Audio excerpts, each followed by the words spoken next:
We're back, part 2.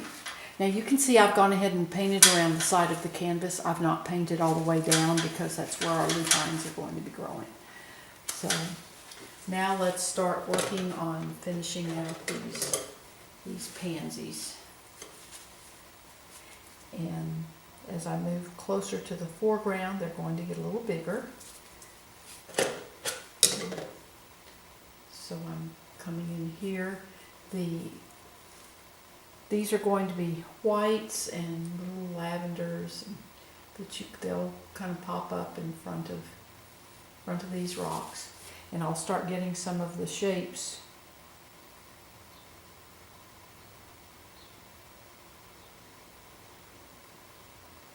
Again, there's going to be lupines right here, so I'm not real worried about that area. What I'm doing right now is I'm getting in the shadowed, the darker parts of the white. Then I'll come back and add highlights, because these in the very front are going to be a little bit in shadow. They're not going to be real bright. And I just kind of mix a lot of color up there.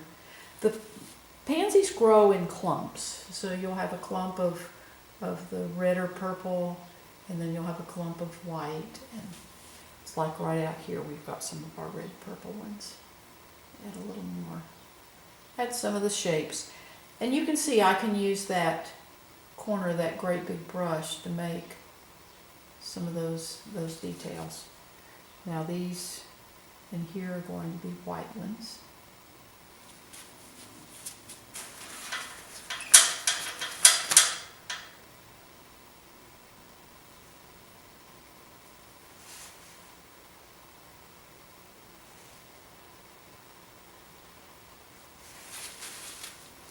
And now my foliage is going to be the leaves and all. Then I can work around the shapes of the flowers. See how I work around that?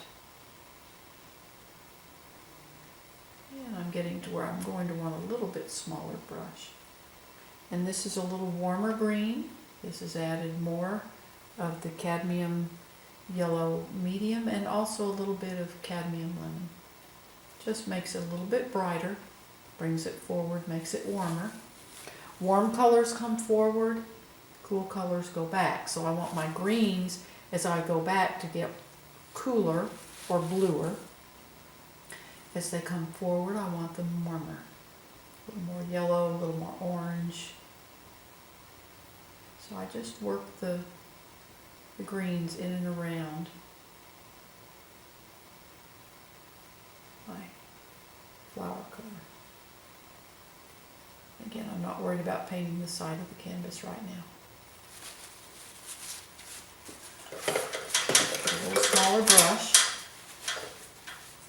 This is a mixture of my phthalo blue plus a little bit of liquid.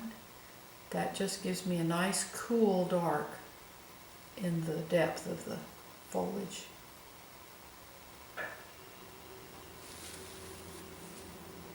Bring some of these little leaves up in here over the rocks.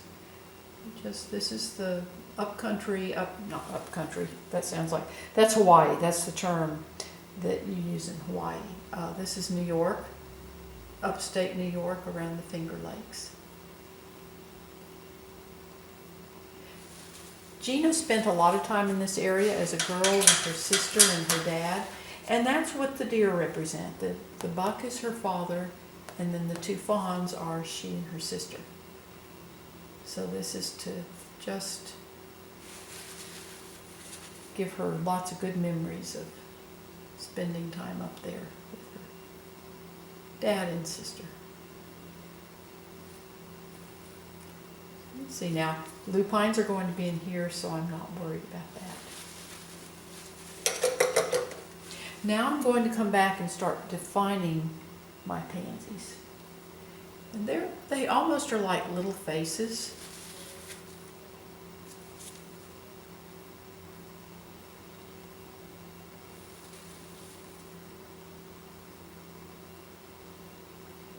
have three main flower petals.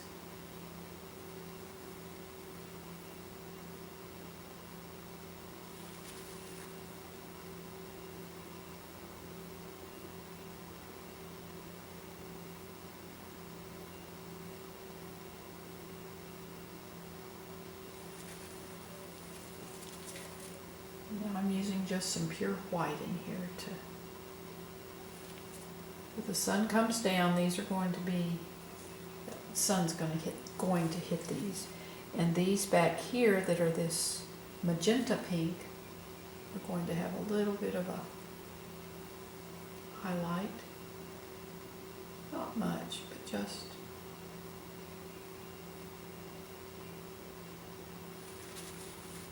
get a little bit lighter. These back here are just, there's not much detail, but we still get that feeling of the light hitting them. And we're going to get that same feeling of light coming down from the sun. Now that's more of, that white has a little bit of ultramarine blue mixed into it. It looks lighter, but it's not as bright as these in the foreground. These in the foreground, I reserve my pure white for those in the foreground because that makes them come forward.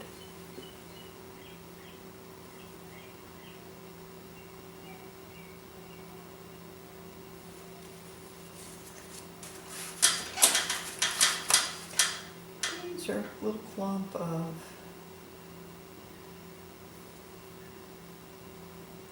different purple.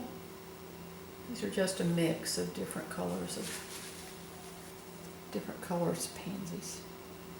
I love pansies and I love to plant them in the winter here because they don't freeze, so I have something I don't have to cover when we have a freeze. Fortunately, in this part of Texas we don't have lots of freezes, which is wonderful. I'm not a cold weather person.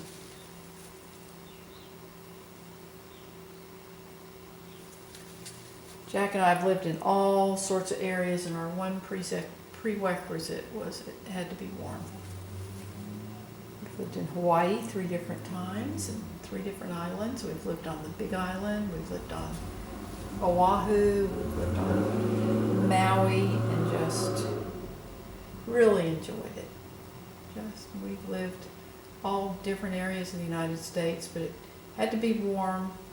I think the coldest we ever were at a place was in, well, 2 places. Midland, Texas, and then Albuquerque, New Mexico. We were there for a while one winter. Fortunately, not very long, but we loved Albuquerque. It's a beautiful, beautiful area. And we really loved it. Now I'm working on these rocks. The rocks are a mixture of ultramarine blue plus cadmium orange plus a little bit of my mud, which the mud is 2 parts of ultramarine blue to 1 part alizarin crimson. And then that dark is just my mud plus liquid. I'm going to bring a little dark back in here, just some dark grass. I'm going to let a little light hit this rock here from that setting sun.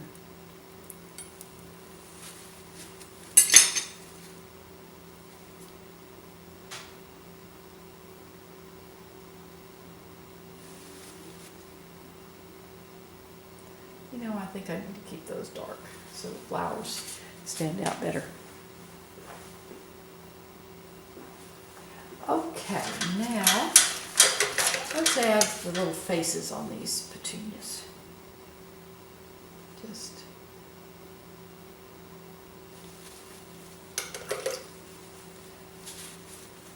get my maul stick. This is used for taking clothes off of a tall clothes rack in a clothing store.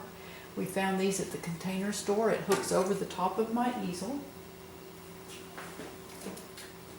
And I can get the right brush here.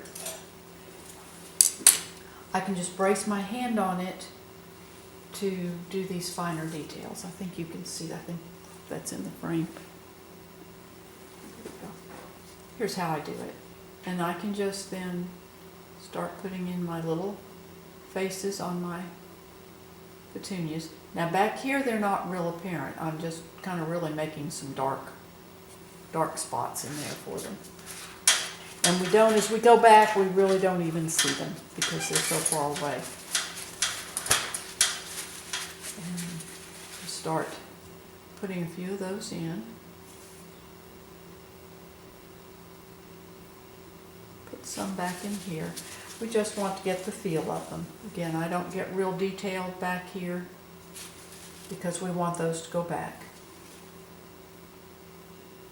But we do want some of those little dark pops in there.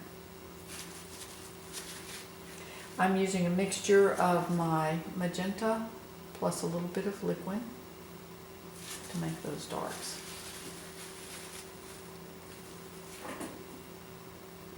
And this is dioxazine purple plus a little bit of liquid. Okay, now this one I am going to add a little more detail on it. In fact, I'm going to come back and just give him a little more definition. He's closer. That little flower is. So we want him to be more defined. I'm going to put another one right here.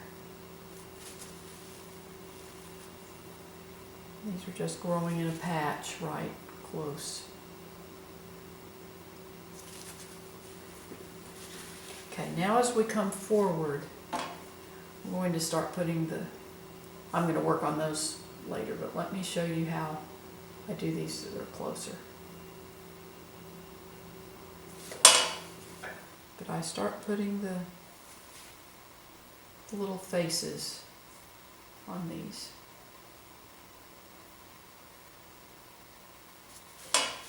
Start defining them. Detail comes forward. The less detailed things go back. So these are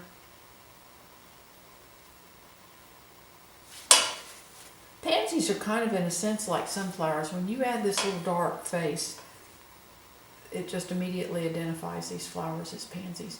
It's like with sunflowers, you paint those masses of yellow, and then when I add that dark center, they all immediately look like sunflowers.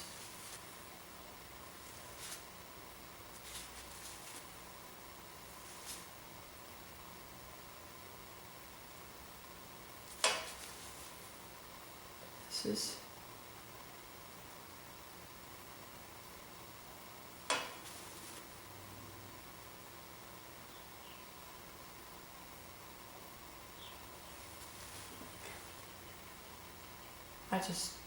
these are such the neatest little flowers.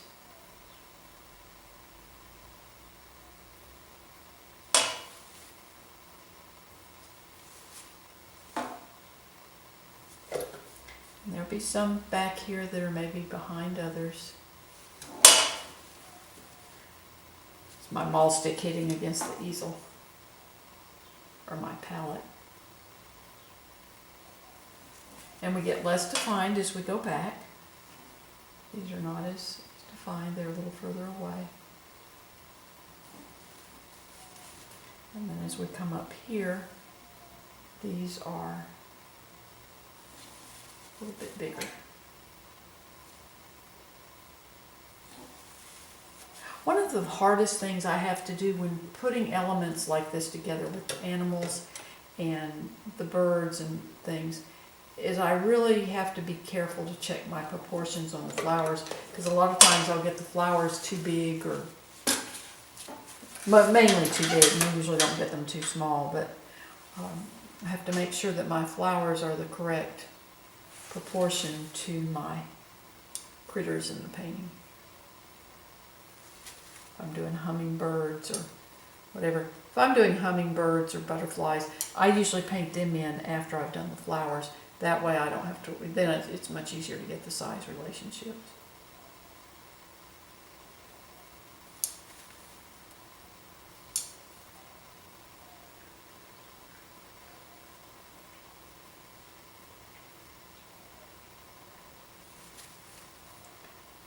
We just about got these done, the faces done on them.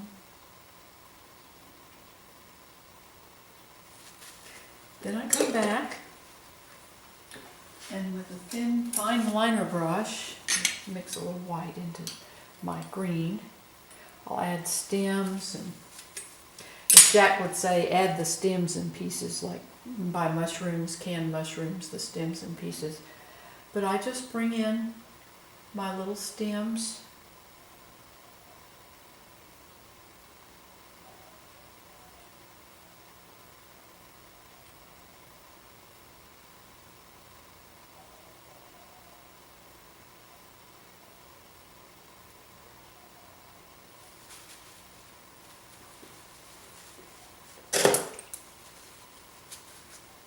I'm going to make a little bigger green area right here. So I realize I need a place to sign the painting. And I don't want to sign it by the cardinal. I usually sign it either the lower left or lower right corner.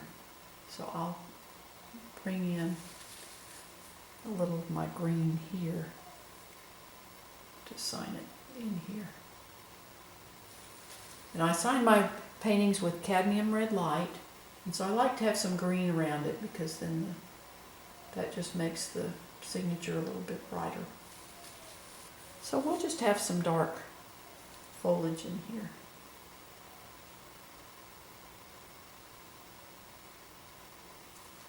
So you can see how I can shape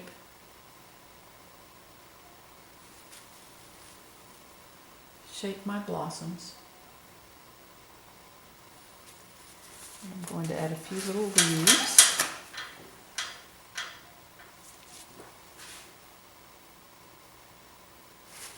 And you can see how I use just that brush just sideways to make the leaves.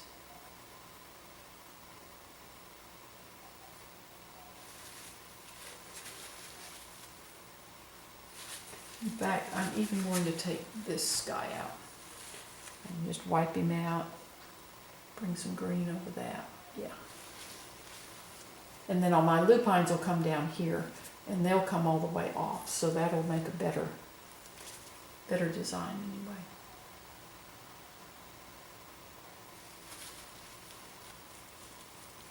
Bring the rock down in between those so they're just not a straight line across.